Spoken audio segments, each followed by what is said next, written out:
Road map to crack KS എന്ന് പറയുന്ന സെഷനിലേക്ക് എല്ലാവർക്കും സ്വാഗതം. നമുക്ക് സ്റ്റാർട്ട് ചെയ്യാം. ഓൾറെഡി നമ്മൾ ഒരു സെഷൻ, ഒരു ഓറിയന്റേഷൻ പോലത്തെ ഒരു സെഷൻ ഓൾറെഡി നമ്മൾ കഴിഞ്ഞതാണ്. അതുകൊണ്ട് ആ സെഷനിൽ പറഞ്ഞ ഒരു കാര്യങ്ങളും ഞാനിവിടെ റിപ്പീറ്റ് ചെയ്യുന്നില്ല. നമുക്ക് ഡയറക്റ്റ് ആയിട്ട് എങ്ങനെ എക്സാമിന് വേണ്ടിയുള്ള പ്രിപ്പറേഷൻ നമുക്ക് നടത്താം, തയ്യാറെടുപ്പ് എന്ന് പറയുന്ന ആ ഒരു പോയിന്റിലേക്ക് ഫോക്കസ് ചെയ്തുകൊണ്ടായിരിക്കും ഇന്നത്തെ ഈ സെഷൻ മുന്നോട്ട് പോവുക. ഓക്കെ, അപ്പം ഒരു എക്സാമിന്റെ തയ്യാറെടുപ്പ്, പ്രത്യേകിച്ച് KS പോലത്തെ വലിയൊരു എക്സാമിന്റെ തയ്യാറെടുപ്പ് എന്ന് പറയുമ്പോൾ അതിനകത്ത് ആദ്യത്തെ സ്റ്റെപ്പ് എന്ന് പറയുന്നത് എല്ലാവരും ക്ലീഷേ ആയിട്ട് പറയുന്ന ഒരു കാര്യമാണ്. എന്തായിരിക്കും അത്? ഒരു എക്സാമിന് തയ്യാറെടുക്കുമ്പോൾ നമ്മൾ ക്ലീഷേ ആയിട്ട് പറയുന്ന സ്ഥിരം ഒരു കാര്യം, സിലബസ് അറിഞ്ഞിരിക്കുക. അത് തന്നെ കറക്റ്റ്. കെവിൻ നല്ല നൈസ് ഒരു ആൻസർ തന്നിരിക്കുകയാണ്. തീർച്ചയായിട്ടും സിലബസ് നല്ലപോലെ അറിഞ്ഞിരിക്കുക, പ്രീവിയസ് ഇയർ ക്വസ്റ്റ്യൻ പേപ്പറും അതുപോലെ തന്നെ നമ്മൾ അറിഞ്ഞിരിക്കുക. നമ്മള് ഒരു റാൻഡമായിട്ട് എവിടുന്നേലും വായിക്കുക, എന്തെങ്കിലും ഒക്കെ പഠിക്കാൻ ശ്രമിക്കുക, അതൊരു നൈസ് അപ്രോച്ച് അല്ല തീർച്ചയായിട്ടും. പ്രത്യേകിച്ച് KS പോലത്തെ വലിയ എക്സാം ആണ്. അത്രയധികം ശ്രദ്ധ ജനങ്ങളുടെ സൈഡിൽ നിന്നുള്ള ശ്രദ്ധ ഉണ്ടാവും, സർക്കാരിന്റെ സൈഡിൽ നിന്നുള്ള ശ്രദ്ധ ഉണ്ടാവും. അപ്പൊ അത്രയും വലിയ ഒരു ശ്രദ്ധ ഇങ്ങനെ ഇരിക്കുന്ന ഒരു എക്സാം ആകുമ്പോൾ തീർച്ചയായിട്ടും ക്വസ്റ്റ്യൻ ഇടുന്നവരാണെങ്കിലും അവർക്കും എപ്പോഴും അവരുടെ മുകളിലൊരു എന്താ പറയണ്ട, ഒരു റെസ്പോൺസിബിലിറ്റി കൂടുതലാണ്. ബാക്കിയുള്ള എക്സാംസിന് ക്വസ്റ്റ്യൻ ഇടുന്ന പോലെ കാര്യത്തില്ല അവരുടെ റെസ്പോൺസിബിലിറ്റി. അവർക്ക് ഭയങ്കര റെസ്പോൺസിബിൾ ആയിരിക്കും. കാരണം ഇതിനകത്ത് ഡിസ്ക്രിപ്റ്റീവ് ടൈപ്പ് ക്വസ്റ്റ്യൻ കൂടെ വരുന്നുണ്ട് മെയിൻസിൽ. മാത്രമല്ല പ്രിലിംസിലെ ക്വസ്റ്റ്യൻസ് ബാക്കിയുള്ള PSCക്ക് വരുന്നത്. ഇപ്പം PSC റീസെന്റ് കുറച്ച് ചീത്തപ്പേര് കേൾക്കുന്നുണ്ട്. ക്വസ്റ്റ്യൻസിന്റെ നിലവാരം കൂടിയപ്പോൾ പക്ഷെ പ്രശ്നം പറ്റുന്നത് ഡിലീഷൻസ് ഒരുപാട് സംഭവിക്കുന്നുണ്ട് അല്ലെ? ഈ അടുത്തിടെ നടന്ന എല്ലാ എക്സാംസിലും ഒരുപാട് ഡിലീഷൻസ് വരുന്നുണ്ട്. പക്ഷെ അത് ഭയങ്കരമായിട്ടുള്ള രീതിയിൽ കുട്ടികളെ എഫക്ട് ചെയ്യും. കാരണം എന്ന് പറഞ്ഞു കഴിഞ്ഞാൽ ഇപ്പൊ ഏതെങ്കിലും ഒരു പർട്ടിക്കുലർ ടോപ്പിക്കിൽ എനിക്കൊരു വെയിറ്റേജ്, എനിക്കൊരു അപ്പർ ഹാൻഡ് ഉണ്ടെന്ന് കരുതുക. ഡിലീറ്റ് ആവുന്ന ക്വസ്റ്റ്യൻസിൽ കൂടുതലും ആ ഏരിയയിൽ നിന്നാണെന്നുണ്ടെങ്കിൽ നമ്മൾ സ്വാഭാവികമായിട്ടും താഴോട്ട് പോകും. അപ്പൊ അങ്ങനത്തെ കുറച്ച് ചീത്തപ്പേര് റീസെന്റ് കേട്ടിട്ടുണ്ട്. സോ അതൊന്നും ഉണ്ടാവാനുള്ള ഒരു സാധ്യത ഇടവരുത്താത്ത രീതിയിൽ ഒരു ക്വസ്റ്റ്യൻ പേപ്പറിലേക്ക് പോകാനായിരിക്കും ക്വസ്റ്റ്യൻ ഇടുന്നവർക്കുള്ള നിർദ്ദേശം. അതുകൊണ്ട് തന്നെ അവർ ഓവറായിട്ട് അതിനകത്ത് ഒരു ആലോചന ഉണ്ടാവും, അവർ ശ്രദ്ധ കേന്ദ്രീകരിക്കും. അവര് അപ്പം കൂടുതൽ സോഴ്സസിലേക്ക് ഇറങ്ങിച്ചെന്ന് ക്വസ്റ്റ്യൻസ് ഇടാനുള്ള സാധ്യത അവിടെ മുന്നിലുണ്ടാവും. ഏതെങ്കിലും റാൻഡം ഗൈഡുകളെ ആശ്രയിക്കാനുള്ള ഒരു സാധ്യതയും ഇല്ല. അത് റീസെന്റ് ആയിട്ടുള്ള പല എക്സാംസും കാണുമ്പോൾ നിങ്ങൾക്ക് അറിയാം. അപ്പം അവര് കൂടുതൽ സോഴ്സസ് റെഫർ ചെയ്ത് അങ്ങനത്തെ രീതിയിലായിരിക്കും ക്വസ്റ്റ്യൻ ഇടാനുള്ള scope for prelims and for mains. മെയിൻസിലേക്ക് എത്തുമ്പോൾ കുറച്ചും കൂടെ അവർക്കൊരു ഫ്രീഡം കിട്ടും. കാരണം അവിടുത്തെ ചോദ്യങ്ങൾ ഒരു പിൻ പോയിന്റ് ആൻസറിലേക്ക് വരണ്ടല്ലോ, മനസ്സിലായില്ലേ? അപ്പം പ്രിലിംസിൽ നമുക്കൊരു കറക്റ്റ് ആൻസർ അവിടെ നിന്നുണ്ട് എന്ന് പറയുന്നവർക്ക് അത്രയും പിൻ പോയിന്റ് ചെയ്ത് വരണ്ട മെയിൻസിൽ. അപ്പൊ അവിടെ അവർക്ക് കുറച്ചൊരു സ്വാതന്ത്ര്യം കിട്ടും. എന്നിരുന്നാലും ക്വസ്റ്റ്യന്റെ നിലവാരം നമ്മൾ ഇന്ന് കാണുന്ന PSCയുടെ നിലവാരത്തിനേക്കാളും മുകളിലായിരിക്കും. അപ്പം ആ ഒരു നിലയിലേക്ക് നമ്മളെ അപ്ഗ്രേഡ് ചെയ്ത് എടുക്കണം എന്നുണ്ടെങ്കിൽ, അത് ഫോർ UPSC ആസ്പിറൻസ് ആയാലും PSC ആസ്പിറൻസ് ആയാലും നമുക്ക് നമ്മളെ അപ്ഗ്രേഡ് ചെയ്ത് എടുക്കണം എന്നുണ്ടെങ്കിൽ നമ്മൾ പ്രോപ്പർലി സിലബസ് മനസ്സിലാക്കി തന്നെ പഠനം തുടങ്ങണം, പഠിക്കണം. സിലബസിൽ എന്താണോ കൊടുത്തേക്കുന്നത് ആ ഏരിയാസ് നമ്മളുടെ കിട്ടുന്ന സോഴ്സസ് വെച്ചിട്ട്, നമ്മുടെ കിട്ടുന്ന മെറ്റീരിയൽസ് വെച്ചിട്ട് നമ്മൾ നല്ല വൃത്തിയായിട്ട് പഠിക്കണം. ഇപ്പം ഞാൻ എപ്പോഴും പറയാനുള്ള കാര്യം, UPSCയും കേരള PSCയും തമ്മിൽ കമ്പയർ ചെയ്യുമ്പോൾ കേരള PSC കുറച്ചും കൂടെ ഫാക്ട് ഓറിയന്റഡാ. അതായത് ഡേറ്റുകൾക്ക് പ്രാധാന്യമുണ്ട്, എണ്ണങ്ങൾക്ക് പ്രാധാന്യമുണ്ട്, മനസ്സിലായില്ല? അപ്പൊ അങ്ങനെ ഒരു സ്റ്റേറ്റ്മെന്റ് ഈ ഡേറ്റിനും നമ്പറിന് സിഗ്നിഫിക്കൻസ് കൊടുത്തുകൊണ്ട് അവരെപ്പോഴും ചോദിക്കാറുണ്ട്. ഇപ്പം 1915 നവംബർ 11 ഒരു ഡേറ്റ് ഇട്ട് ഒരു സ്റ്റേറ്റ്മെന്റ് തരും. നവംബർ 10 ആയിരിക്കും ചിലപ്പോൾ അതിന്റെ റൈറ്റ് ആൻസർ. അപ്പൊ അത്രയും സ്പെസിഫിക് ആയിട്ടുള്ള ഡീറ്റെയിൽസിലേക്ക് PSC പോകും. അതുകൊണ്ട് തന്നെ നമ്മുടെ പഠനം അത്രയും സ്പെസിഫിക് ആവണം. നമ്മളൊരു ടോപ്പിക്ക് പഠിക്കുമ്പോൾ കേവലം അതിന്റെ ഒരു ഐഡിയ മാത്രം മനസ്സിൽ കൊണ്ടുവന്നിട്ട് കാര്യമില്ല, അവിടുന്ന് ഫാക്ട്സും നമ്മൾ പിക്ക് ചെയ്യാനുള്ള ശ്രമം ഉണ്ടാവും. രണ്ടും കൂടെ ഉണ്ടാവണം ഒരുമിച്ച്. അപ്പം അങ്ങനെ പിക്ക് ചെയ്യണം എന്നുണ്ടെങ്കിൽ നമുക്ക് കൃത്യമായിട്ട് സിലബസ് അറിഞ്ഞിരിക്കണം. സിലബസ് മാത്രം അറിഞ്ഞാൽ പോരാ, സിലബസിന്റെ ഒപ്പം പ്രീവിയസ് ഇയർ നമുക്കൊരു ക്വസ്റ്റ്യൻ പേപ്പർ ഉണ്ട്, ഒരു KS കഴിഞ്ഞു. അപ്പൊ ആ KSൽ ഞാൻ പറയുന്നത് മെയിൻസിന്റെ കാര്യം ആദ്യം പറയാം. ആ മെയിൻസിൽ എങ്ങനെ ചോദ്യം ചോദിച്ചോ, ഓരോ ടോപ്പിക്കും നമുക്ക് എടുക്കുമ്പോൾ അറിയാം. അതിനകത്ത് ഓരോ ടോപ്പിക്കിൽ നിന്നും എങ്ങനെയാണ് ചോദ്യം വന്നത് എന്ന് നിങ്ങൾ മനസ്സിലാക്കണം. എന്നിട്ട് ഇനി ആ ടോപ്പിക്കിൽ നിന്ന് എന്തൊക്കെ ചോദ്യം ചോദിക്കാനുണ്ടാവും എന്ന ടോപ്പിക്ക് വായിക്കുമ്പോൾ നിങ്ങൾക്കൊരു ഐഡിയ ഉണ്ടാവണം, മനസ്സിലായി? അതായത് ഇപ്പൊ ഫോർ എക്സാമ്പിൾ ലാൻഡ് റിഫോംസ് എന്ന് പറയുന്ന ഒരു സബ്ജക്റ്റ് ആണ് ടോപ്പിക്കാണ് എടുക്കുന്നതെന്നുണ്ടെങ്കിൽ നിങ്ങൾ ഒരു റൗണ്ട് വായിക്കുമ്പോൾ വായിക്കുന്നതിന് മുമ്പ് നിങ്ങൾ എന്തായാലും അതിന്റെ സിലബസ് കണ്ടിരിക്കും. നിങ്ങളുടെ അതിനകത്ത് എന്തൊക്കെ പഠിക്കണം എന്നുള്ളതിന്റെ ഒരു ഓവർവ്യൂ നിങ്ങളുടെ മെറ്റീരിയലിൽ ഉണ്ടാവും. അപ്പം ആ വായനയിൽ ഓൾറെഡി ചോദിച്ച ചോദ്യം എന്താണെന്ന് നിങ്ങൾക്കറിയാം. ഇനിയും ചോദിക്കാൻ സാധ്യതയുള്ള ചോദ്യങ്ങൾ എന്താണെന്നും മനസ്സിലാക്കണം. അതുകൊണ്ടാണ് പറഞ്ഞ പ്രീവിയസ് ഇയർ ക്വസ്റ്റ്യൻ പേപ്പർ മനസ്സിലാക്കണം, നല്ല പോലെ പഠിക്കണം. എന്നിട്ട് ആ ശൈലി നമ്മൾ മനസ്സിലാക്കണം. എങ്ങനെയാണ് മെയിൻസിൽ ചോദ്യം ചോദിച്ചത് എന്നുള്ള ശൈലി നല്ല പോലെ മനസ്സിലാക്കിയെടുക്കണം. പ്രിലിംസിന്റെ കാര്യം സെപ്പറേറ്റ് ചെയ്ത് പറയാൻ കാരണം അന്ന് നടന്ന പ്രിലിംസും ഇപ്പൊ റീസെന്റ് ആയിട്ട് നടക്കുന്ന പല പ്രിലിംസും തമ്മില് എന്താ പറയുക, ഒരു അജഗജാന്തരമുണ്ട് അതിന്റെ ഒരു കണ്ടന്റിന്റെ കാഠിന്യത്തിൽ, അല്ലെ? അന്നത്തെ KS എക്സാം താരതമ്യേന ഇപ്പം റീസെന്റ് കഴിഞ്ഞ കുറെ എക്സാംസോട്ട് കമ്പയർ ചെയ്യുമ്പോൾ കമ്പാരിറ്റീവ്ലി അത് ഈസിയർ ആയിരുന്നു. പക്ഷേ റീസെന്റ് ആയിട്ട് നടക്കുന്ന പല എക്സാംസിലും നമ്മുടെ ഈ MCQ ടൈപ്പ് ചോദ്യങ്ങൾ വരുമ്പോഴത്തേക്കും അവിടെ ടഫ് ആവുന്നുണ്ടെന്ന് പറയാൻ അവർ കൂടുതൽ മെറ്റീരിയൽസിലേക്ക് കടന്നു എന്ന് ക്വസ്റ്റ്യൻ ഇടാനുള്ള ഒരു താല്പര്യം അവർ പ്രകടിപ്പിക്കുന്നുണ്ട്. അപ്പൊ അതുകൊണ്ട് തന്നെ നമ്മൾ പ്രിലിംസിലേക്ക് പ്രിപ്പയർ ചെയ്യുമ്പോൾ ഏറ്റവും അവസാനം നടന്ന ഡിഗ്രി ലെവൽ പരീക്ഷ ഏതാണോ അതിന്റെ ആ ടഫ്നെസ് വേണം നമ്മൾ മനസ്സിൽ വെക്കാൻ. ഇപ്പൊ റീസെന്റ് ആയിട്ട് ഏറ്റവും ലാസ്റ്റിൽ നടന്ന 1-2 പരീക്ഷകൾ എടുക്കുക, എന്നിട്ട് അതിനകത്ത് ചോദിച്ച ചോദ്യങ്ങളുടെ കാഠിന്യം എന്ത്, അതോ അതിൽ ഒരു പടിയോ മുകളിലായിരിക്കാം KSന്റെ ചോദ്യങ്ങൾ വരാൻ സാധ്യത. കാരണം അധികം വേക്കൻസീസ് ഇല്ല, 31 വേക്കൻസീസ് മാത്രമാണ് ഉള്ളത്. സ്വാഭാവികമായിട്ടും സ്ക്രീനിങ് ഭയങ്കര ടൈറ്റ് ആയിരിക്കും. അപ്പൊ അവർക്ക് അത്രയും ക്വസ്റ്റ്യൻസ് ടൈറ്റ് ആക്കേണ്ട ഒരു ആവശ്യം വരും സ്വാഭാവികമായിട്ടും. അപ്പൊ അതുകൊണ്ട് പ്രിലിംസിന് നമ്മൾ പ്രിപ്പയർ ചെയ്യുമ്പോൾ നമ്മൾ റീസെന്റ് ആയിട്ട് വന്ന 1-2 എക്സാംസിനെ മോഡൽ ആക്കിക്കൊണ്ട് വേണം പ്രിപ്പറേഷൻ സ്റ്റാർട്ട് ചെയ്യാൻ. മെയിൻസ് ഓൾറെഡി നമുക്ക് KSന്റെ മെയിൻസ് ഒരെണ്ണമുണ്ട്, അതിനെ ആസ്പദമാക്കിക്കൊണ്ട് വേണം നമ്മുടെ പഠനം സ്റ്റാർട്ട് ചെയ്യാൻ. അപ്പൊ ഇതാണ് ഒരു ക്ലീഷേ എന്ന് പറഞ്ഞ രീതിയിൽ നമുക്ക് സിലബസ് മനസ്സിലാക്കുക, പ്രീവിയസ് ഇയർ ക്വസ്റ്റ്യൻ മനസ്സിലാക്കുക എന്ന് പറഞ്ഞതിന്റെ ഒരു പെട്ടെന്നൊരു ഐഡിയ തരാനാണെങ്കിൽ. ഇനി ഇതിന്റെ ഡെപ്തിലേക്ക് പോവുകയാണെങ്കിൽ നമ്മൾ കഴിഞ്ഞ സെഷൻ അറ്റൻഡ് ചെയ്തവർക്ക് അറിയാം, ഞാൻ അതിനകത്ത് കഴിഞ്ഞ മെയിൻസില് ഓരോ ടോപ്പിക്കിൽ നിന്നും വന്ന ചോദ്യങ്ങളുടെ വെയിറ്റേജ് അനുസരിച്ച് ക്ലാസിഫൈ ചെയ്തിട്ടുണ്ടായിരുന്നു. നമുക്ക് ജസ്റ്റ് ഒരു ബ്രീഫായിട്ട് ഇവിടെ ഇപ്പം കാണിക്കാം, നിങ്ങൾക്ക് നോക്കിയാൽ മനസ്സിലാവും.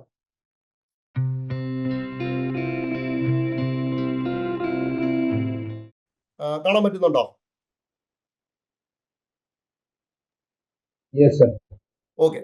ഇവിടെ പേപ്പർ 1ന്റെ ആ ഒരു ക്വസ്റ്റ്യൻ ഡിസ്ട്രിബ്യൂഷൻ ആണ് കാണിച്ചേക്കുന്നത് മെയിൻസില്.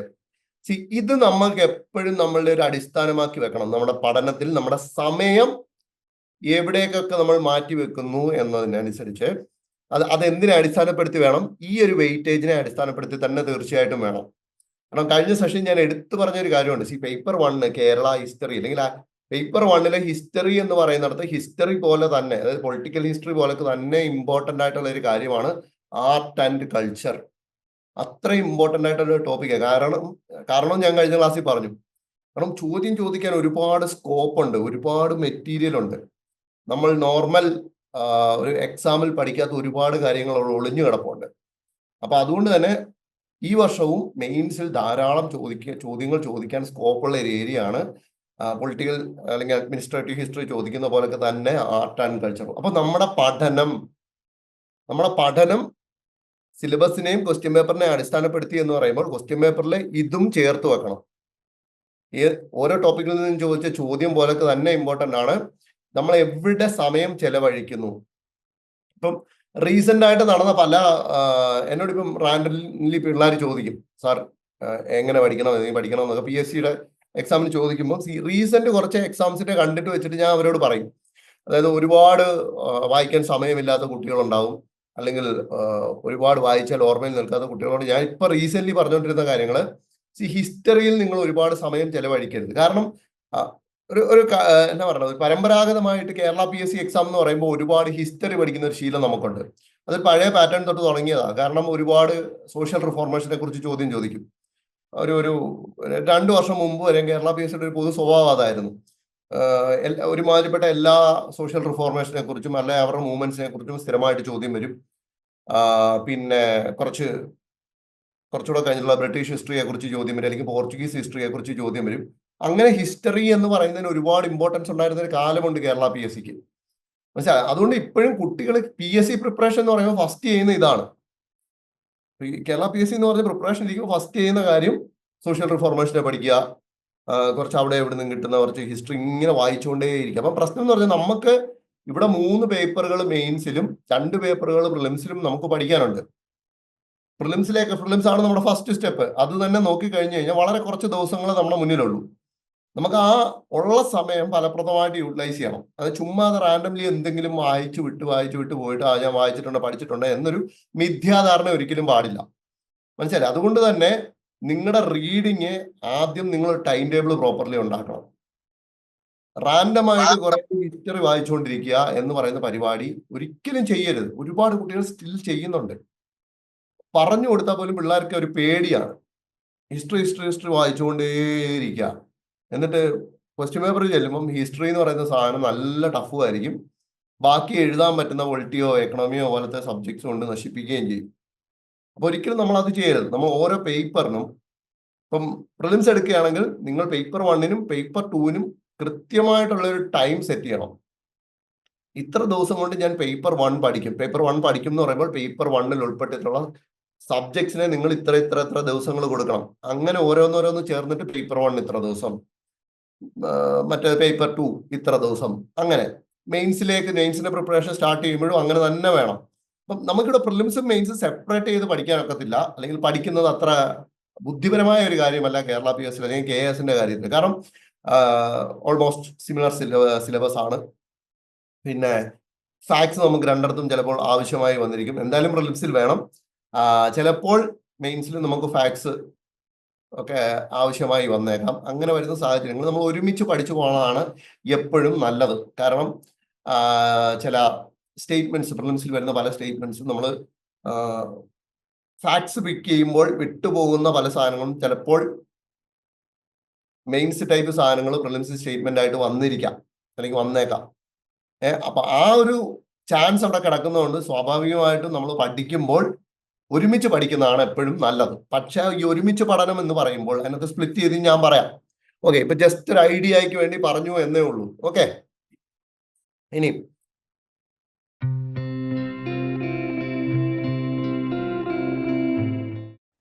ഇനി നമുക്ക് അപ്പം ഞാൻ ആദ്യത്തെ പറഞ്ഞ പോയിന്റുകളിൽ ഒന്ന് റാൻഡം റീഡിങ് പാടില്ല. അതുകൊണ്ട് തന്നെ പ്രോപ്പർലി വെയിറ്റേജ് മനസ്സിലാക്കി ഓരോ സബ്ജക്ട്സിനും നമ്മൾ ടൈം ആദ്യം തന്നെ മാറ്റി വെക്കണം. ഞാൻ കംപ്ലീറ്റ് ഒരു പ്ലാൻ ഉണ്ടാക്കാനല്ല നിങ്ങളോട് ഇനീഷ്യലി പറയുന്നത്. അറ്റ്ലീസ്റ്റ് ഒരു 2 പേപ്പറുകളെങ്കിലും നിങ്ങൾ ഒരു പ്ലാൻ ഇനീഷ്യലി ഉണ്ടാക്കണം. 2 പേപ്പറുകൾക്ക്, അതായത് പ്രിലിംസിലെ 2 പേപ്പറുകൾക്ക് ഇനീഷ്യലി ഒരു പ്ലാൻ ഉണ്ടാക്കണം തീർച്ചയായിട്ടും. അതിനൊപ്പം മെയിൻസിന്റെ ഒരു പേപ്പറിനും ഇനീഷ്യൽ പ്ലാനിൽ നിങ്ങൾ ഉൾപ്പെടുത്തിയാൽ വളരെ നല്ലതാണ്. കാരണം നമുക്ക് പ്രിലിംസ് മെയിൻസ് പ്രിപ്പറേഷൻ ഒരുമിച്ച് പോയാലേ പറ്റൂ. ഈ പ്രിപ്പറേഷൻ എന്ന് പറയുമ്പോഴത്തേക്ക് നമുക്ക് അതിനകത്ത് റീഡിങ്ങിൽ എന്തൊക്കെ ഉൾപ്പെടുത്തണം എന്നുള്ള ഒരു ചോദ്യം വരാം. സ്വാഭാവികമായിട്ടും വേണ്ട, അല്ലെങ്കിൽ നിങ്ങളുടെ മനസ്സിലുള്ള ഉത്തരങ്ങൾ തന്നെയാണത്. NCERT പുസ്തകങ്ങൾ ഉണ്ടാവണം, SCERT പുസ്തകങ്ങൾ ഉണ്ടാവണം, നമ്മുടെ സ്റ്റാൻഡേർഡ് ബുക്സ് ഉണ്ടാവണം. ഈ 3 കാര്യങ്ങൾ നമുക്ക് ഒഴിവാക്കാനൊക്കാത്ത കാര്യങ്ങളാണ്. അതിനകത്ത് SCERTയും NCERTയും ഒരേ ടോപ്പിക്ക് വരുന്ന സാധനങ്ങൾ നിങ്ങൾ വീണ്ടും എടുത്ത് വായിക്കണം എന്നില്ല. മനസ്സിലായില്ലേ? NCERTയിലെ ടോപ്പിക്സ് ഇവിടെ ഒരുമിച്ച് വരാം. അങ്ങനെ വരുന്നത് വീണ്ടും വായിക്കണം എന്നില്ല. NCERT വായിക്കുക. അതിനുശേഷം SCERTയിൽ മാത്രമുള്ള കുറച്ച് ടോപ്പിക്കുകളുണ്ട്. അത് നിങ്ങൾ തീർച്ചയായിട്ടും NCERT നോക്കി തന്നെ വായിക്കണം. അപ്പൊ NCERT, SCERT ഈ 2 സാധനങ്ങളാണ് നമ്മുടെ ഫസ്റ്റ് സ്റ്റെപ്പ് എന്ന് പറയുന്നത്. എന്ന് വെച്ച് നമുക്ക് അങ്ങനെ ഒരു ഫസ്റ്റ് സ്റ്റെപ്പ്, സെക്കൻഡ് സ്റ്റെപ്പ് എന്ന് പറഞ്ഞ് വേർതിരിച്ചുകൊണ്ട് പോകാനുള്ള ഒരു സമയം പ്രിലിംസിനില്ല എന്നുള്ളത് ഒരു യാഥാർത്ഥ്യമാണ്. നമുക്ക് NCERT വായിച്ച് തീർത്ത്, SCERT വായിച്ച് തീർത്ത്, സ്റ്റാൻഡേർഡ് ടെക്സ്റ്റ് ബുക്ക് വായിച്ച് തീർത്ത് എന്ന് പറയുമ്പോൾ നമുക്കൊരു UPSCക്ക് 1 ഇയർ പ്രിപ്പറേഷൻ നമ്മൾ എങ്ങനെ ചെയ്യുന്നോ ആ ഒരു സംഭവം നമുക്കിവിടെ സാധ്യമല്ല. അത് നമ്മുടെ റിയാലിറ്റി നമ്മൾ മനസ്സിലാക്കണമല്ലോ. നമുക്ക് വളരെ കുറച്ച് ദിവസമേ ഇനി പ്രിലിംസിലേക്കുള്ളൂ.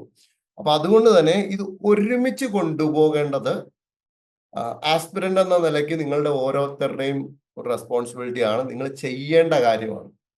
ഇത് 3ഉം കൂടെ എങ്ങനെ നമുക്ക് ഒരുമിച്ച് കൊണ്ടുപോകാം? ഈ 3ഉം കൂടെ ഒരുമിച്ച് കൊണ്ടുപോകുന്നതിനകത്ത് ഒരു കാര്യമാണ് ഞാൻ പറഞ്ഞത്. SCERT, NCERT കൂടെ ഒരേ ടോപ്പിക്സ് വരുന്നത് റിപ്പീറ്റ് ചെയ്ത് വായിക്കരുത്.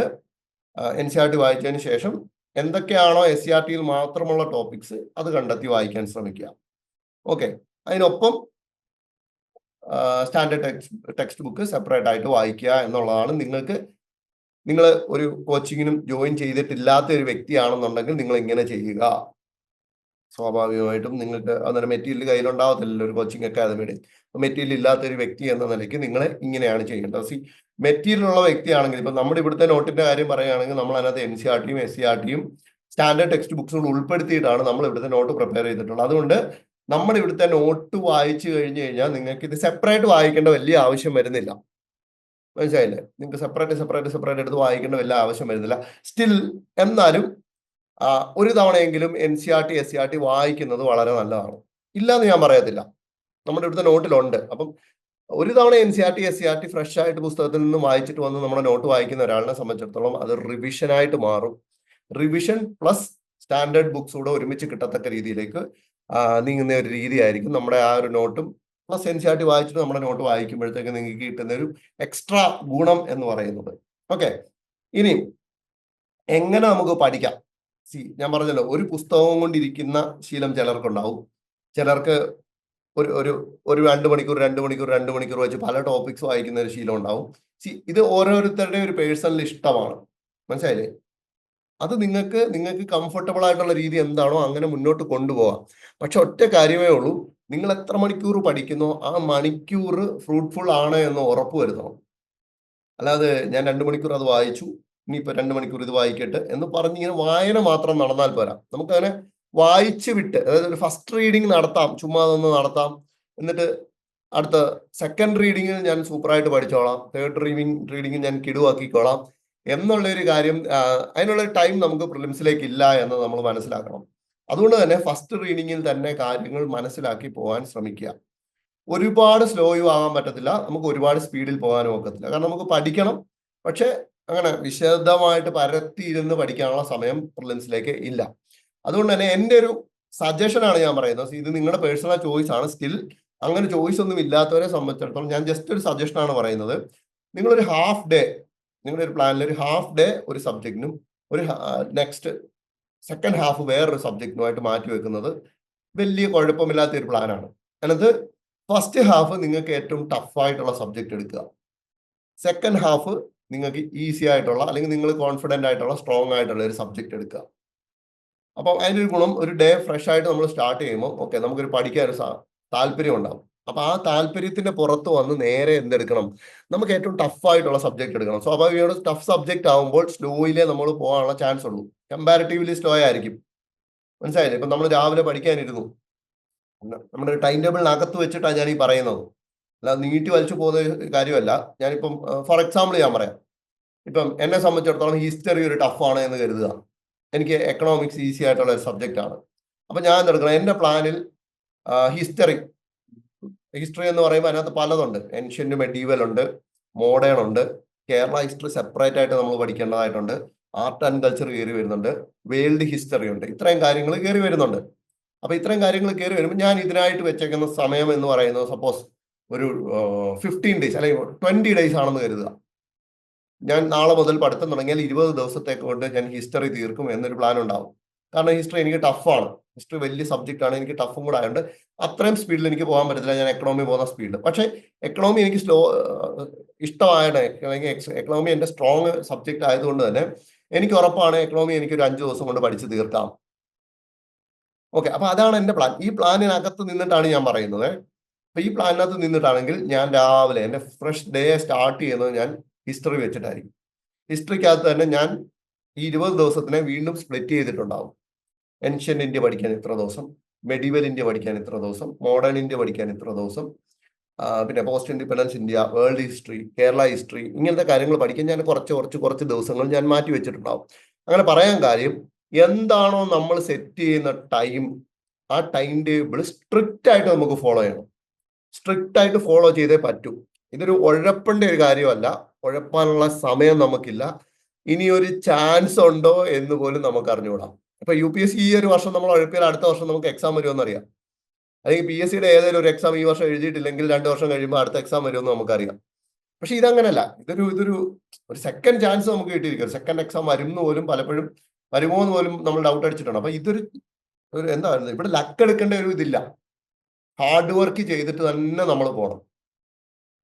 ഹാർഡ് വർക്ക് ചെയ്യുന്നതിന്റെ കൂട്ടത്തിലെ ലക്ക് നിൽക്കത്തുള്ളൂ. അത് 100% ഉറപ്പുള്ള കാര്യം. അപ്പൊ നമ്മൾ ഹാർഡ് വർക്ക് ചെയ്യാൻ റെഡി ആയിരിക്കണം. ഹാർഡ് വർക്ക് ചെയ്യുന്നവർക്ക് റിസൾട്ട് കിട്ടത്തുള്ളൂ. മനസ്സിലായില്ലേ? അപ്പം ഞാന് ഏൻഷ്യന്റ് ഇന്ത്യക്ക് വേണ്ടി ഒരു 3 ദിവസം, മെഡീവൽ ഇന്ത്യക്ക് വേണ്ടി ഒരു 3 ദിവസം, മോഡേൺ ഇന്ത്യക്ക് വേണ്ടി ഒരു 3 ദിവസം, ഇങ്ങനെ മാറ്റിയിട്ടായിരിക്കും ഞാൻ ആ 20 ദിവസം എന്ന് പറയുന്ന ഒരു ടേബിൾ സെറ്റ് ചെയ്തിട്ടുണ്ടാവുക.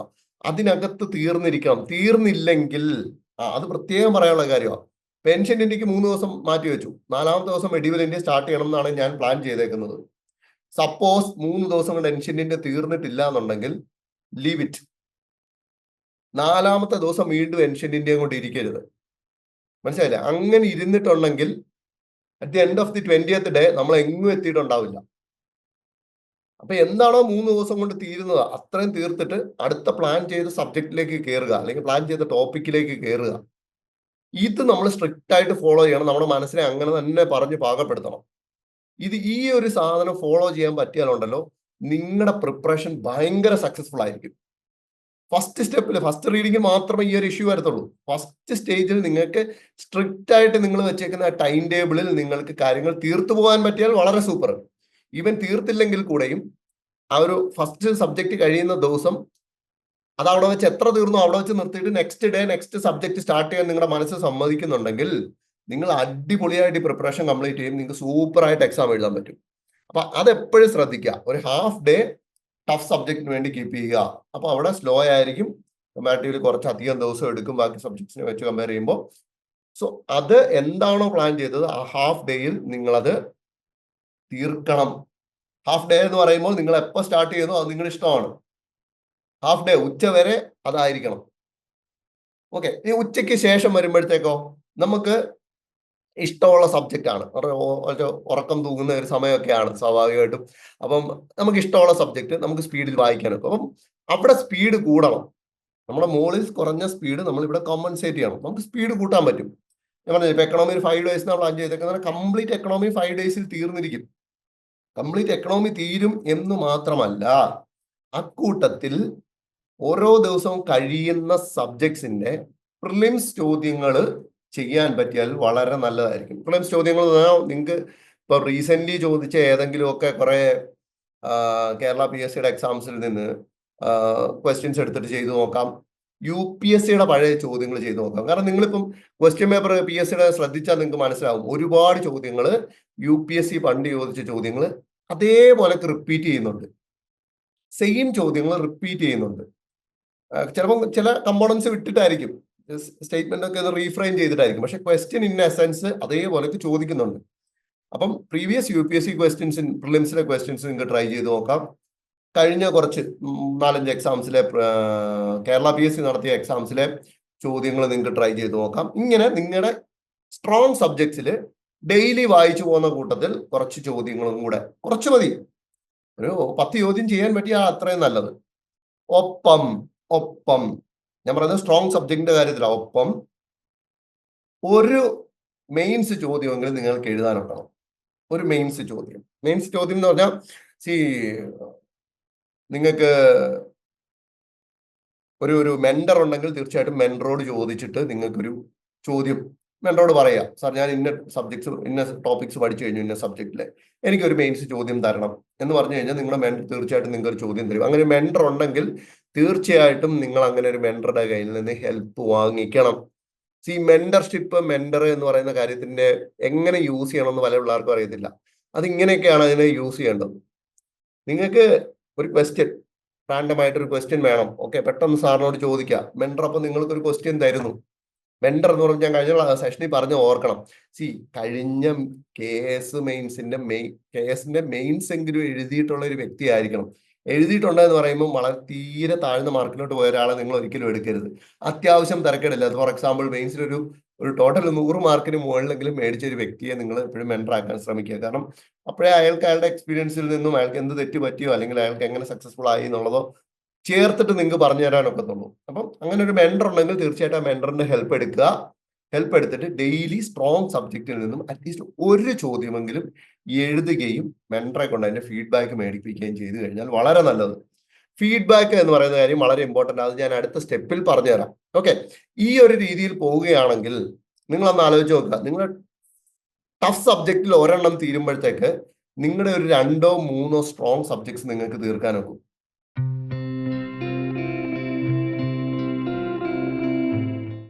എത്ര സ്ലോ റീഡർ ആണെങ്കിലും ഒരു 2 സ്ട്രോങ് സബ്ജക്റ്റും ഒരു ടഫ് സബ്ജക്റ്റും ഒരു ചെറിയ ടൈം ഫ്രെയിമിനുള്ളിൽ നിങ്ങൾക്ക് തീർക്കാൻ വെക്കും. ഇതിനകത്തെ ഗുണം ടഫ് സബ്ജക്റ്റിന്റെ ഫസ്റ്റ് റീഡിങ് കംപ്ലീറ്റ് ആവും. സ്ട്രോങ് സബ്ജക്ട്സ് എന്തായാലും അത് ഫസ്റ്റ് റീഡിങ്ങോ സെക്കൻഡ് റീഡിങ്ങോ ഒന്നും അതിനെ വിളിക്കാൻ ഒക്കത്തില്ല. അത് നിങ്ങൾക്ക് അറിയാം, നിങ്ങൾക്ക് ഒരു റിവിഷന്റെ ഭാഗമായിട്ട് പോകുന്ന ഒരു സാധനമാണ്. മനസ്സിലായില്ലേ? അപ്പം ടഫ് സബ്ജക്റ്റിന്റെ ഫസ്റ്റ് റീഡിങ് തീരുന്നു. നിങ്ങളുടെ സ്ട്രോങ് മിനിമം 2 സബ്ജക്റ്റിന്റെയെങ്കിലും റിവിഷൻ. സ്ലോ റീഡറിന്റെ കാര്യത്തിലാണ് ഞാൻ പറഞ്ഞത് മിനിമം 2 സബ്ജക്ട് എന്ന്. ഫാസ്റ്റ് റീഡർ ആണെങ്കിൽ തീർച്ചയായിട്ടും 3 സബ്ജക്ട്സ് നമുക്ക് ഈസി ആയിട്ട് തീർക്കാം. മനസ്സിലായില്ലേ? അപ്പം അത് ഭയങ്കരമായിട്ട് ഈ ടൈം ഫ്രെയിം ഫോളോ ചെയ്ത് പോയാൽ നിങ്ങൾക്ക് ടൈമിന്റെ കാര്യത്തിൽ ഒരു കുഴപ്പവും വരത്തില്ല. നല്ല അടിപൊളിയായിട്ട് റിവിഷൻ ആവശ്യത്തിൽ കൂടുതൽ സമയം കിട്ടും. ഞാൻ ഈ പറഞ്ഞു വരുന്നത് റിവിഷൻ എന്ന് പറയുന്ന കാര്യത്തിന് ഒരു അറ്റ്ലീസ്റ്റ് ഒരു 20 to 30 ഡേയ്സ് ഇടത്തക്ക രീതിയിലേക്ക് വേണം നിങ്ങളുടെ പ്ലാനിങ് കൊണ്ടുപോകാൻ. അത് നമുക്ക് ഇന്ന് തൊട്ട് നോക്കിക്കഴിഞ്ഞാൽ നമ്മുടെ പ്രിലിംസിന് എത്ര ദിവസം ഉണ്ടെന്ന് നിങ്ങൾക്ക് അറിയാം. അതിന് മുൻപ് ഒരു 20 ദിവസമെങ്കിലും മിനിമം നിങ്ങൾക്ക് റിവിഷന് മാത്രമായിട്ട്, റിവിഷൻ ടെസ്റ്റ് സീരീസ് ഈ 2 കാര്യങ്ങൾക്ക് മാത്രമായിട്ട് മാറ്റി വെക്കണം എന്നുള്ള ചിന്തയോടുകൂടി വേണം നിങ്ങളുടെ ഈ ടൈം ടേബിൾ സെറ്റ് ചെയ്യാൻ. ഞാനിപ്പോ ഈ പറഞ്ഞ പോലെ കണക്കിൽ നിങ്ങൾക്ക് തീർച്ചയായിട്ടും നടക്കും. ഈവൻ ഹിസ്റ്ററി അത്രയും പാടുള്ള ഒരു വ്യക്തിയാണെങ്കിൽ 30 ഡേയ്സും വേണമെങ്കിൽ കൊടുത്തോ, ഒരു കുഴപ്പമില്ല. ഫുൾ 30 ഡേയ്സ് കൊടുത്തു. ആ 30 ഡേയ്സ് കൊണ്ട് ഹാഫ് ഡേ 30 ഡേയ്സ് കൊടുക്കുക. ആ 30 ഡേയ്സ് കഴിയുമ്പോഴത്തേക്ക് ബാക്കി എല്ലാ സബ്ജക്ട്സും നിങ്ങൾ ആ സെക്കൻഡ് ഹാഫിൽ പഠിച്ചും തീർത്തിരിക്കും. അതായത് 30 ഡേയ്സ് കൊണ്ട് നമ്മുടെ സിലബസിന്റെ മെജോറിറ്റി പോർഷൻസും നിങ്ങൾ മെജോറിറ്റി എന്നല്ല, മോർ ദാൻ മെജോറിറ്റി, അതായത് ഒരു അറ്റ്ലീസ്റ്റ് 2/3 പോർഷനെങ്കിലും നിങ്ങൾ കവർ ചെയ്തിട്ടുണ്ടാവും പ്രോപ്പർലി. കവർ ചെയ്യുക എന്ന് പറയുമ്പോൾ സ്ട്രോങ് സബ്ജക്ട്സിൽ നിങ്ങൾ പ്രിലിംസ് ക്വസ്റ്റ്യൻസ് ചെയ്തിട്ടുണ്ടാവും, മെയിൻസിന്റെ ക്വസ്റ്റ്യൻസ് എഴുതി ഫീഡ്ബാക്ക് മേടിച്ചിട്ടുണ്ടാവും, നിങ്ങളുടെ ടഫ് സബ്ജക്ട് 1 ടൈം റീഡിങ് കഴിഞ്ഞിട്ടുണ്ടാവും. ഇതാണ് ഫസ്റ്റ് സ്റ്റെപ്പിൽ നിങ്ങൾ ചെയ്യേണ്ടത്. അപ്പം ഈ സ്റ്റെപ്പിൽ ഞാൻ പറഞ്ഞു, രണ്ടും ചേർത്ത് പഠിക്കുക. പ്രിലിംസിന് വേണ്ടിയിട്ട് ഫാക്ട്സ് മക്കപ്പ് ചെയ്യുക, മെയിൻസിന് വേണ്ടിയിട്ട് കാര്യങ്ങൾ മനസ്സിലാക്കി പഠിക്കുക. ഇനി മെയിൻസിന് വേണ്ടി എങ്ങനെ കാര്യങ്ങൾ മനസ്സിലാക്കാം എന്നുള്ളതുകൂടെ പറഞ്ഞുതരാം. അതായത് മെയിൻസിൽ ചോദിക്കുന്ന ചോദ്യങ്ങളുടെ ശൈലി നിങ്ങൾ മനസ്സിലാക്കിയിട്ടുണ്ടാവും. എന്തുകൊണ്ട്, എങ്ങനെ, ഈ രീതിയിലാണ് കൂടുതൽ ചോദ്യങ്ങളും വരിക. എന്തുകൊണ്ട്, എങ്ങനെ. കോൺസെപ്റ്റിലായിട്ടുള്ള പല കാര്യങ്ങളും ചിലപ്പോൾ ഡയറക്റ്റ് ചോദിച്ചു എന്ന് വരും. ഇപ്പം ജോഗ്രഫിയിലൊക്കെ ആണെങ്കിൽ ഡയറക്റ്റ് ചോദ്യം ചോദിക്കാനുള്ള സ്കോപ്പും ഉണ്ട്, അല്ലാതെ കറക്കി ചോദ്യം ചോദിക്കാനുള്ള സ്കോപ്പും ഉണ്ട്. മനസ്സിലായില്ലേ? അപ്പം അങ്ങനെ ഡയറക്റ്റും ചോദിക്കാം, ഒന്ന് കറക്കിയാലും അവിടെ നമ്മൾ ചോദിക്കുന്നത് വൈ, ഹൗ, ഇങ്ങനത്തെ ചോദ്യങ്ങൾക്കായിരിക്കണം നിങ്ങൾ കൂടുതലും ഇമ്പോർട്ടൻസ് കൊടുക്കുക. അതായത് നിങ്ങൾ ടോപ്പിക്ക് വായിക്കുമ്പോൾ എന്തുകൊണ്ട്, ഈ ചോദ്യം നിങ്ങൾ തിരിച്ചു ചോദിക്കാൻ പറ്റണം. ഇപ്പൊ ഫോർ എക്സാമ്പിൾ ലാൻഡ് റിഫോംസ് എടുത്തു കഴിഞ്ഞാൽ എന്തുകൊണ്ട് ചില സംസ്ഥാനങ്ങളിൽ ലാൻഡ് റിഫോംസ് അടിപൊളിയായിട്ട് നടന്നു, മറ്റു പല സംസ്ഥാനങ്ങളിലും മോശമായിട്ടുള്ള രീതിയിലാണ് ഇംപ്ലിമെന്റ് ചെയ്തത്. അപ്പൊ എന്തുകൊണ്ട് എന്നുള്ള ചോദ്യം വരണം. മനസ്സിലായി? ഇനിയിപ്പം ഹിസ്റ്ററിയിലോട്ട് എത്തുകയാണെങ്കിൽ എന്തുകൊണ്ട് ബ്രിട്ടീഷുകാർക്ക് ഇത്രയും ലോങ് ഡ്യൂറേഷൻ ഇവിടെ ഭരിക്കാൻ ഒത്തു? ബാക്കി അവരെക്കാളിലും മുന്നേ വന്നതോ അല്ലെങ്കിൽ അവർക്ക് ശേഷം വന്നതോ ആയിട്ടുള്ള യൂറോപ്യൻ പവേഴ്സിന് എന്തുകൊണ്ട് ബ്രിട്ടീഷുകാർക്കൊപ്പം ഭരിക്കാൻ അല്ലെങ്കിൽ അവരെ പോലെ പവർഫുൾ ആയിട്ട് ഭരിക്കാൻ ഒത്തില്ല? അപ്പം എന്ത് സബ്ജക്റ്റ് വന്നാലും വൈ എന്നുള്ള ചോദ്യം എടുത്തിരുന്നോ? വൈ. ഇപ്പം സോൾട്ട് സത്യാഗ്രഹം എടുക്കാം. എന്തുകൊണ്ട് ഗാന്ധിജി സോൾട്ട് എന്ന് പറയുന്നത് ഒരു മെയിൻ തീമാക്കി സെലക്ട് ചെയ്തു?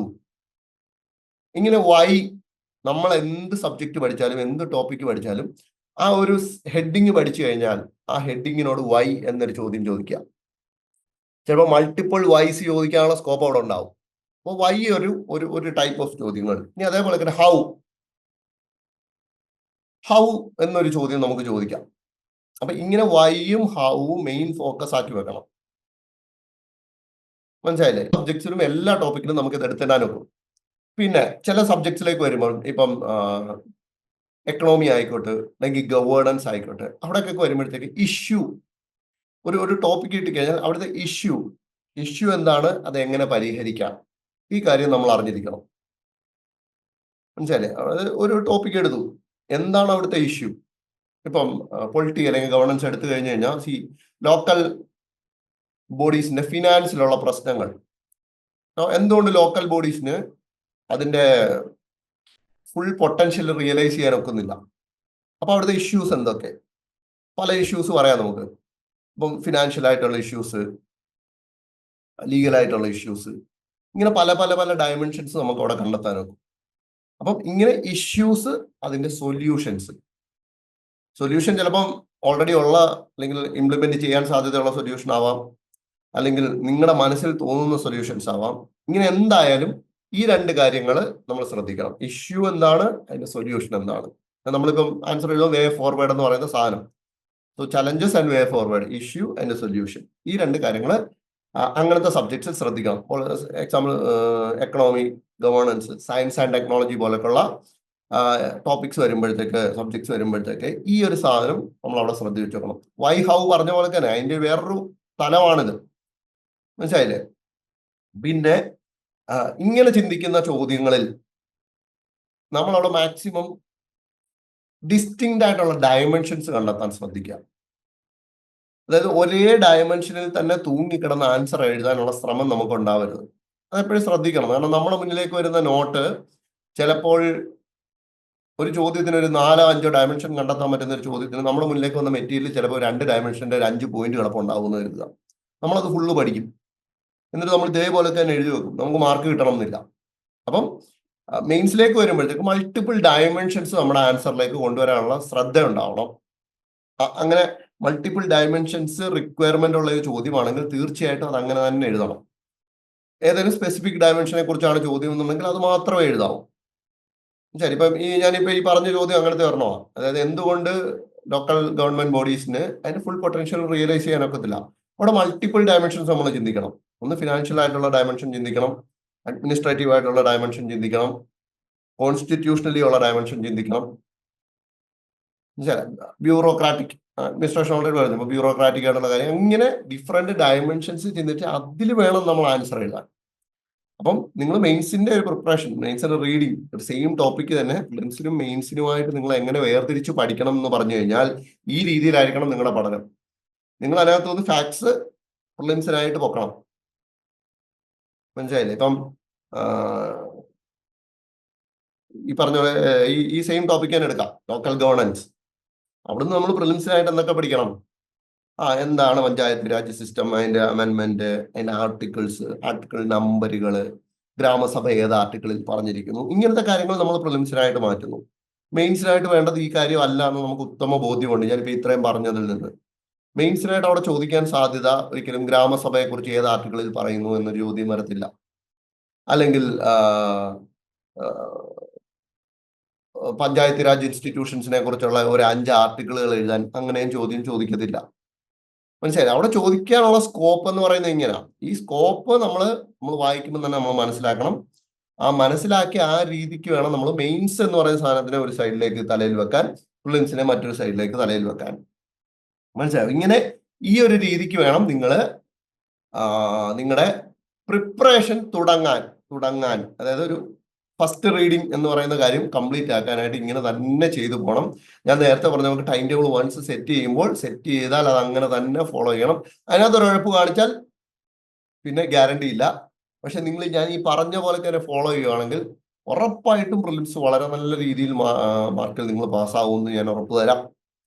മെയിൻസിലേക്ക് എത്തുമ്പോൾ ഞാൻ പറഞ്ഞല്ലോ, അതിനകത്ത് കുറച്ച് എക്സ്ട്രാ കാര്യങ്ങൾ കൂടെ നമ്മൾ ആഡ് ചെയ്യാനുണ്ട്. മെയിൻസിൽ നിങ്ങൾ എന്തായാലും പെർഫോം ചെയ്യും. ഒരു വലിയ രീതിയിലേക്ക് വരണമെന്നുണ്ടെങ്കിൽ അതിനകത്ത് കുറച്ച് ചേരുവകളും കൂടെ നമ്മൾ ചേർക്കണം. ഇപ്പൊ ഈ പറഞ്ഞ രീതിയിലുള്ള പ്രിപ്പറേഷൻ ആണെങ്കിൽ ഉറപ്പായിട്ടും പ്രിലിംസ് നിങ്ങൾ നല്ല സ്കോറിൽ പാസ്സാവും.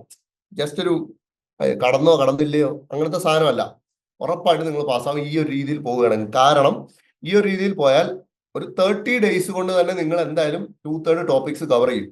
അറ്റ്ലീസ്റ്റ് ഒരു 45 ഡേയ്സ് കൊണ്ട് കംപ്ലീറ്റ് ടോപ്പിക്സ് നിങ്ങൾ കവർ ചെയ്യും. സോ നെക്സ്റ്റ് 45 ഡേയ്സ് നിങ്ങളുടെ ഫ്രണ്ടിൽ കിടക്കുകയാണ്, മനസ്സിലായില്ലേ? അത് നിങ്ങൾക്ക് മൾട്ടിപ്പിൾ റിവിഷൻസ് ചെയ്യാനുള്ള അവസരം നിങ്ങളുടെ മുന്നിലേക്ക് തുറന്നു തരും. അപ്പൊ അങ്ങനെ വന്നു എന്ന് കരുതുക. ലാസ്റ്റ് 20 to 30 ഡേയ്സ്, ഒരു 30 ഡേയ്സ് എടുക്കുക നമുക്ക്. 30 ഡേയ്സ് ലാസ്റ്റ്, അതായത് എക്സാമിന് മുൻപ്, പ്രിലിംസിന് മുൻപായാലും മെയിൻസിന് മുൻപായാലും ഉള്ള ലാസ്റ്റ് 30 ഡേയ്സ് എന്ന് പറയുന്നത് എൻറ്റയർലി റിവിഷന് വേണ്ടി ഡിവോട്ട് ചെയ്യണം. എൻറ്റയർലി റിവിഷൻ എന്ന് പറഞ്ഞു കഴിഞ്ഞാൽ ക്വിക്കായിട്ടുള്ള റിവൈസ് ചെയ്യുക, ടെസ്റ്റ് ചെയ്യുക, മനസ്സിലായി? ടെസ്റ്റ് സീരീസുകൾ കണ്ടിന്യൂസ്ലി എടുത്തോണ്ടേയിരിക്കാം. നിങ്ങൾ എന്തായാലും നിങ്ങളുടെ പ്രിപ്പറേഷൻ ഈ കാലയളവിൽ വീക്കിലി എന്തായാലും ടെസ്റ്റ് സീരീസ് എടുക്കും. ഏതെങ്കിലും അക്കാദമി ജോയിൻ ചെയ്ത് നിങ്ങൾ എന്തായാലും ടെസ്റ്റ് സീരീസ് അറ്റൻഡ് ചെയ്യുന്നുണ്ടാവും സ്വാഭാവികമായിട്ട്. അപ്പൊ അതല്ല, അതിനപ്പുറത്തേക്കുള്ള ഒരു എന്താണ് റിഗറസ് ആയിട്ടുള്ള ഒരു ടെസ്റ്റിങ് നിങ്ങൾ ഈ സ്റ്റേജിൽ നടത്തണം. ഇപ്പൊ പ്രിലിംസിന്റെ കാര്യം എടുക്കുകയാണെങ്കിൽ ആദ്യം പ്രിലിംസ് പറയാം. ലാസ്റ്റ് 30 ഡേയ്സിൽ നിങ്ങൾക്ക് കിട്ടാവുന്ന ചോദ്യ പേപ്പറുകളെല്ലാം നിങ്ങൾ കയ്യിലെടുത്ത് അത് ചെയ്ത്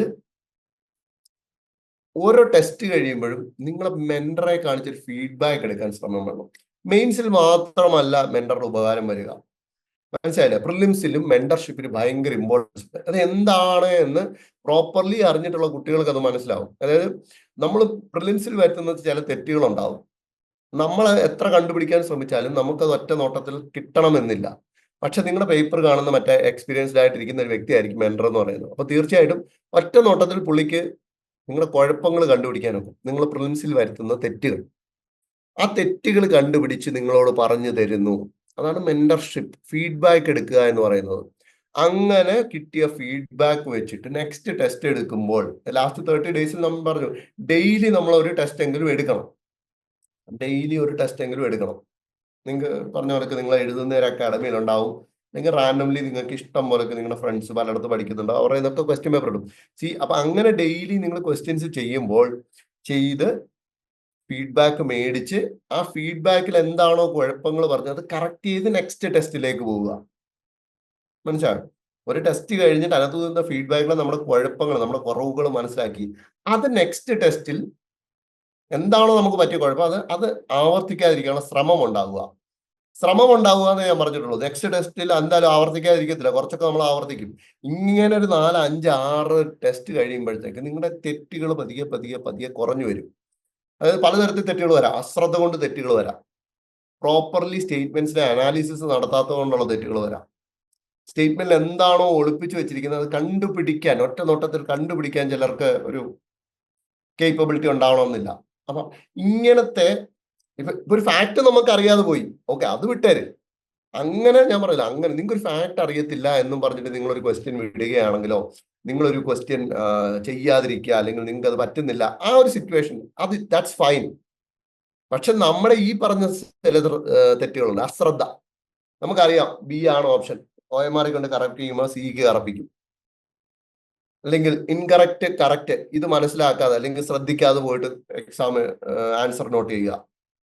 അല്ലെങ്കിൽ എന്താണോ ക്വസ്റ്റ്യൻ പേപ്പറിൽ അവർ ഉദ്ദേശിച്ചത് അത് മനസ്സിലാക്കാതെ നമ്മൾ വേറൊരു കാര്യം മനസ്സിലാക്കിക്കൊണ്ട് ആൻസർ എഴുതുക. ഇങ്ങനത്തെ തെറ്റുകൾ നമുക്ക് ഒഴിവാക്കേണ്ടതാണ്, ഒഴിവാക്കാൻ പറ്റുന്നതാണ്.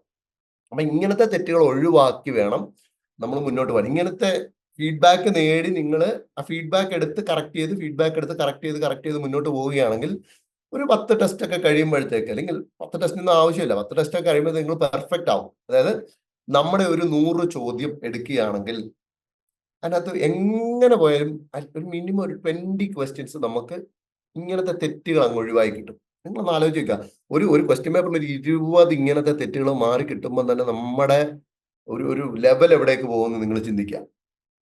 മനസ്സിലായില്ലേ? ഒരു 20 തെറ്റുകൾ നിങ്ങൾക്ക് അറിയാം. നിങ്ങൾ സ്ഥിരമായിട്ട് PSC എക്സാം എഴുതുന്ന പലരുമാണ്. നിങ്ങൾക്ക് അറിയാം നമുക്ക് എങ്ങനെ പോയാലും ഒരു 100 മാർക്കിന്റെ ഒരു ക്വസ്റ്റ്യൻ പേപ്പർ എഴുതി വരുമ്പോഴത്തേക്ക് ഒരു 20 തെറ്റ്, ഒരു 18 തെറ്റ് എന്തായാലും ഉണ്ടാവും. ഒരു 20 തെറ്റുകളൊക്കെ വരും. അറ്റ്ലീസ്റ്റ് ഒരു കുറച്ച് നല്ല അറ്റംപ്റ്റ് കൊടുക്കുന്ന ഒരാൾക്ക് ഒരു 20 തെറ്റുണ്ട്. ഈ 20 തെറ്റ് മാറിക്കഴിഞ്ഞാൽ നമ്മൾ സേവ് ചെയ്യുന്ന എത്ര മാർക്കാണെന്ന് നോക്ക്. അത് സേവ് ചെയ്യാനായിട്ട് ഏറ്റവും നല്ല മാർഗ്ഗമാണ് ഞാൻ ഈ പറഞ്ഞ ടെസ്റ്റ് എഴുതുക, മെന്ററെ കാണിക്കുക, ഫീഡ്ബാക്ക് മേടിക്കുക, കറക്റ്റ് ചെയ്യുക, വീണ്ടും ടെസ്റ്റ് ചെയ്യുക. അപ്പൊ ഈ രീതിയിലായിരിക്കണം നിങ്ങളുടെ ലാസ്റ്റ് 30 ഡേയ്സ് പോകേണ്ടത്. ഇവിടെ നിങ്ങൾ ശ്രദ്ധിക്കേണ്ടത് ഇവിടുത്തെ എങ്ങനെ റിവിഷൻ ചെയ്യണം. നിങ്ങൾക്ക് ടെസ്റ്റ് ചെയ്ത് കഴിയുമ്പോൾ അറിയാം നിങ്ങളുടെ സ്ട്രോങ് ഏരിയ ഏത്. മനസ്സിലായില്ലേ? അതായത് നേരത്തെ പറഞ്ഞ സ്ട്രോങ് ഏരിയ അല്ല.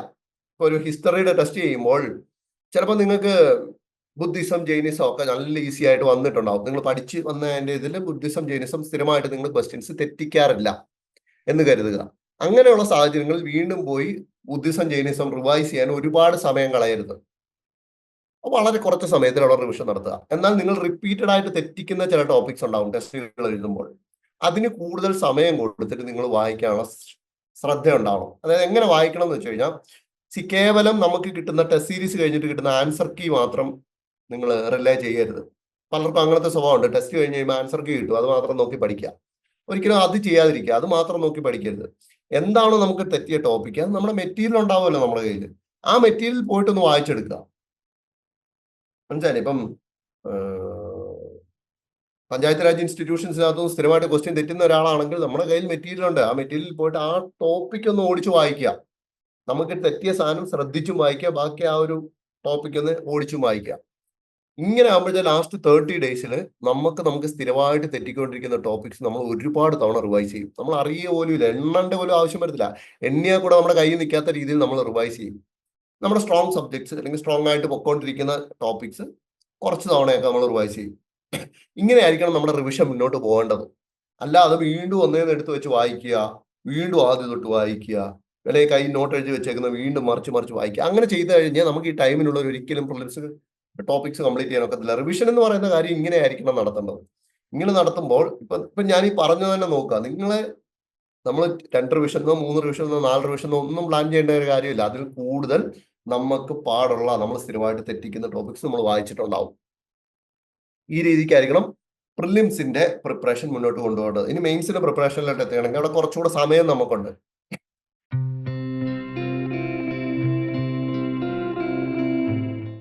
Gallant IAS, chasing your passion to ace.